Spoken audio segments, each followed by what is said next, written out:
El Consejo de Estado, atención, acaba de admitir la primera demanda contra el salario mínimo declarado por el gobierno hace 10 días, que fue del 23.7%. Ricardo. Sí, señor, es una demanda que acaba de admitir la sección segunda del Consejo de Estado, tiene fecha 13 de enero, es decir, fue este martes, una demanda de nulidad que radica Germán Eduardo Castro Marín en contra de la Nación.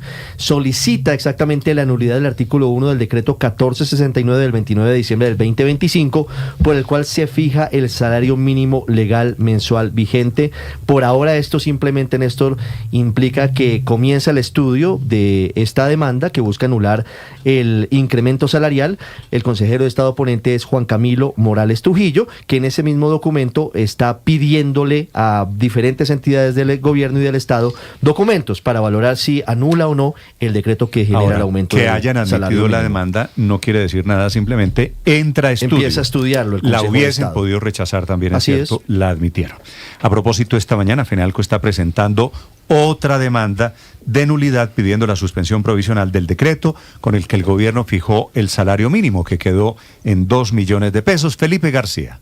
Hola Néstor, buenos días. Fenalco presentó ante el Consejo de Estado una demanda de nulidad acompañada de una solicitud de suspensión provisional urgente contra el decreto 1469 de 2025, mediante el cual el gobierno fijó el salario mínimo para este año con un incremento, recordemos, del 23,7%. Para el gremio de los comerciantes, esta medida se adoptó por fuera de los parámetros legales y constitucionales que rigen este proceso. Según explicó Jaime Alberto Cabal, presidente de Fenalco, el gobierno reemplazó las variables obligatorias para definir el salario mínimo como inflación, productividad, crecimiento del Producto Interno Bruto y participación de los salarios en el ingreso nacional por el concepto de salario vital, sustentado en referentes de la Organización Internacional del Trabajo que no tienen carácter vinculante. Además, dice el presidente del gremio que el decreto desconoce la competencia exclusiva del DANE como autoridad técnica encargada de definir y certificar la canasta del IPC, base para medir la inflación en Colombia. Escuchemos a Jaime Alberto Cabal. Y estamos pidiendo al Consejo de Estado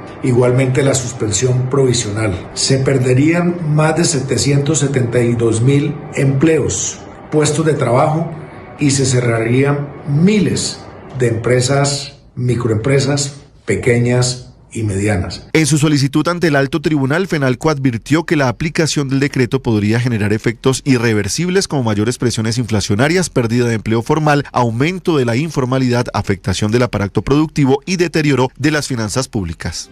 Atención, el gobierno de Venezuela acaba de soltar a Roland Carreño, que es un muy reconocido periodista.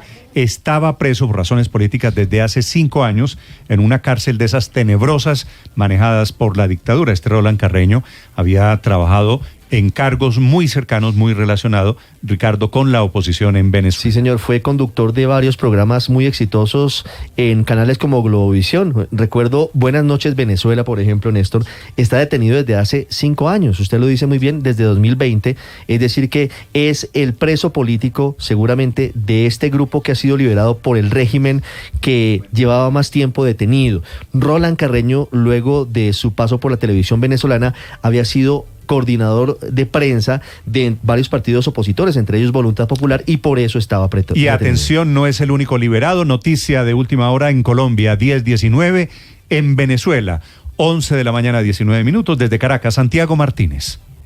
Sí, Néstor, nosotros lo hacemos desde el Palacio de Miraflores a la espera de que la presidenta encargada de Rodríguez comience la rueda de prensa, pero mientras eso ocurre, pues están liberados a esta hora Ramón Centeno, Carlos Marcano, Rafael García Narváez y Roland Carreño. Estos 4 periodistas que se encontraban pues detenidos en las cárceles venezolanas han sido liberados. El más importante en este caso, o de alto perfil, como se le dice, es Roland Carreño, conocido periodista venezolano, presentador de televisión. Además fue periodista del Partido Voluntad Popular o Comunicaciones Voluntad Popular. Había sido detenido por segunda vez luego de la presidencia del 2024 y que tenía ya más de un año detenido, que acaba de ser excarcelado, parte de las carcelaciones que anunció el gobierno la semana pasada, y se confirma esta de Roland Carreño, además de los 3 periodistas que te mencioné antes. Y la información que tenemos en esto es que comienzan a haber más liberaciones en este momento de presos conocidos, por llamarlo de alguna manera, es lo que nos informan a esta hora que hacemos este contacto, pero por lo pronto confirmado ya la carcelación de Roland Carreño. No sabemos si es libertad completa o escarcelación, pero por lo pronto si está fuera de la cárcel donde estaba, que se encontraba en el helicoide acá en Caracas. De momento, otro preso u otros presos tal vez que regresan a la libertad. Y atención, la otra noticia urgente, el presidente Trump está diciendo desde sus redes sociales que Estados Unidos es su objetivo, controlará y asumirá el poder en Groenlandia, que hoy en día pertenece al gobierno de Dinamarca. Enrique Rodríguez. Ha dicho que su plan sobre el control de Groenlandia es vital para su proyecto Cúpula Dorada, un proyecto del sistema de defensa aérea y antimisiles. Ha señalado que Estados Unidos necesita Groenlandia por motivos de seguridad nacional. Y ha añadido en esa misma red social, en Truth Social, que la OTAN será más formidable y efectiva cuando Groenlandia esté en manos de Estados Unidos, añadiendo que cualquier otra cosa por debajo de eso es inaceptable. Por su parte, el primer ministro de Groenlandia, Jens Frederik Nielsen, se ha pronunciado así sobre la posibilidad de un hipotético control por parte de Estados Unidos. Una cosa debe quedar clara para todos. Groenlandia no quiere ser propiedad de Estados Unidos. Groenlandia no quiere ser gobernada por Estados Unidos. Groenlandia no quiere formar parte de Estados Unidos. Elegimos Groenlandia tal como la conocemos ahora, y eso es como parte de la comunidad del Reino de Dinamarca. Por último, también se ha pronunciado el presidente francés Emmanuel Macron, quien ha dicho que una violación de la soberanía de Groenlandia acarrearía consecuencias en cascada que serían inéditas, Néstor. Cambiamos de tema porque desde la oposición el senador de Cambio Radical, Carlos Fernando Motoa, presentó ya ante la Procuraduría una queja disciplinaria en contra del gabinete del presidente Gustavo Petro por no responder el cuestionario con el que se les convoca al debate de control político por el decreto de emergencia económica expedido por el gobierno a finales de diciembre. Andrés Carmona. Así es, Slobodan, muy buenos días, y cabe recordar que el gobierno nacional, encabezados por el ministro del Interior, Armando Benedetti, se negaron todos los integrantes del gabinete a participar en el debate convocado en sesión extraordinaria de la plenaria del Senado del pasado 29 de diciembre bajo el argumento de que se le debía permitir a todos los ministros entregar las respuestas al cuestionario de 26 preguntas con el que se convocaba a este debate en el que se buscaba dar explicaciones frente al decreto de emergencia económica y que para ello tenían plazo hasta el 31 de diciembre de 2025. Sin embargo, tanto en esa fecha como el 9 de enero pasado, la mayoría de ministerios han radicado hasta 2 solicitudes de prórroga bajo la excusa de que las distintas dependencias del Gabinete Nacional debían terminar de compilar la información requerida en la proposición de convocatoria al debate. Es por eso que se presenta hoy esta queja disciplinaria contra los 19 ministros, los 19 integrantes del Gabinete Nacional, pero también se hace una solicitud a la mesa directiva del Congreso, especialmente la mesa directiva del Senado, para que agende a la mayor brevedad este debate de control político. Slobodan. Y después de presentar su renuncia en el DAPRE, la hoja de vida de Angie Rodríguez ya está publicada en la página de aspirantes de la Presidencia de la República para asumir en propiedad como gerente del Fondo de Adaptación. Caterina Ávila. Fue publicada en la página de aspirantes a la presidencia la hoja de vida de la exdirectora del DAPRE, Angie Rodríguez, para nombrarla en propiedad como gerente encargada del Fondo de Adaptación. Esto se conoce luego de su renuncia al Departamento Administrativo de la Presidencia, en donde estuvo desde febrero del año pasado. Cabe mencionar que el Fondo de Adaptación es la entidad que ejecuta millonarios recursos para obras de mitigación del riesgo y reconstrucción en zonas vulnerables del país, y que desde finales de 2023 quedó en el centro de una fuerte disputa política tras de recibir 1.1 billones de pesos para invertir en los municipios de La Mojana. Ese presupuesto convirtió a la entidad en un foco de interés para sectores políticos y desató también una pelea interna en el gobierno nacional, con acusaciones cruzadas entre Carlos Carrillo, director de la UNGRD, y quien estuvo frente al fondo en el pasado, y la exdirectora del DAPRE. Esto porque lo cuestionó por baja ejecución, presuntas irregularidades en la contratación y posibles usos políticos de los recursos por parte de Carrillo. Aseguró que Angie Rodríguez abusaba de su poder y que además contrataba a sus familiares en la entidad. Finalmente, tras esta disputa, Angie Rodríguez queda por fuera de la Casa de Nariño, pero mantendrá su puesto en una entidad adscrita al Ministerio de Hacienda.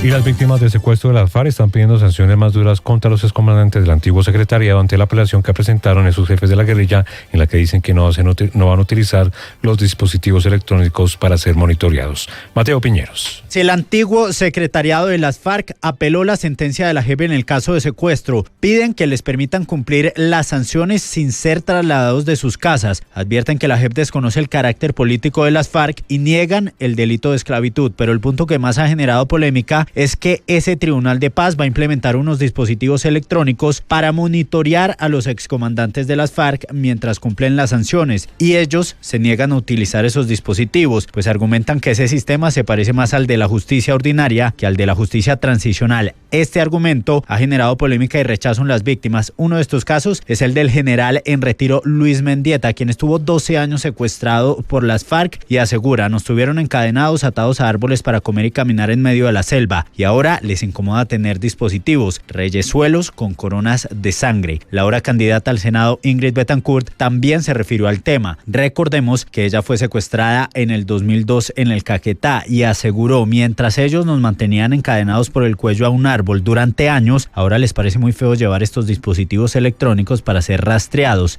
Era con pérdida de libertad que tenían que condenarlos. Ahora quieren ser sus propios jueces. Nuestra justicia perdió autoridad por años de querer congraciarse con ellos.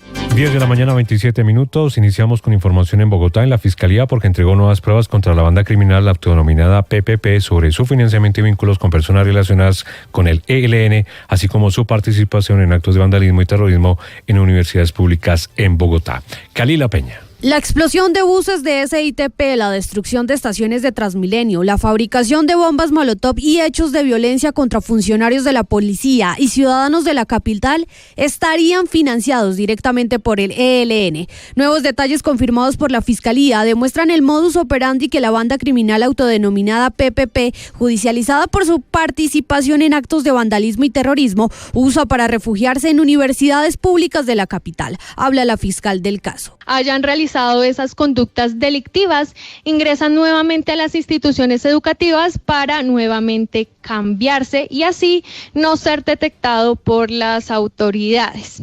Este grupo presuntamente estaría siendo financiado por personas con vínculos con el ELN. Además, se confirmó el uso de carnets falsos para lograr la fabricación de explosivos provenientes de Medellín. Mediante la utilización de carnets falsos, ingresan a las principales universidades públicas de la ciudad de Bogotá. Esto es en la Universidad Nacional, Universidad Pedagógica, Universidad Distrital Francisco José de Caldas. Al ingresar a estas instituciones de educación de carácter público, se ubican en un baño o en un salón con el fin de preparar artefactos explosivos improvisados con insumos que presuntamente arriban desde la ciudad de Medellín. Uno de los elementos más graves revelados en el proceso es la presunta relación directa con estructuras guerrilleras. La fiscal explicó que para asegurar la financiación y el aval de las acciones violentas, algunos integrantes de la red habrían asistido a campamentos guerrilleros.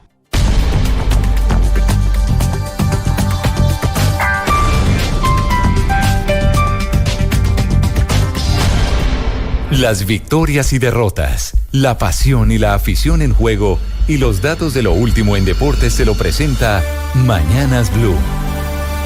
10:29, prográmense Bundesliga, hoy 2:30 en la tarde, Luchito Díaz con el Bayern Múnich visita al Colonia. En la Carabao Cup en Inglaterra, semifinal, 3 de la tarde, clásico Chelsea frente al Arsenal. Y en la Copa del Rey, octavos de final a las 3 de la tarde, Albacete enfrenta al Real Madrid. Debut de Arbeloa como técnico y el Real Betis sin el Cucho Hernández y con Nelson de Osa enfrenta al Elche. También jugará el Benfica con Richard Ríos en la Copa de Portugal, cuartos de final, 3:45 de la tarde frente al Porto. Y en la Copa, Miguel Ángel Russo en la Bombonera en Buenos Aires, 5 de la tarde, Boca Juniors frente a Millonarios. Los deportes a esta hora en Mañanas Blue.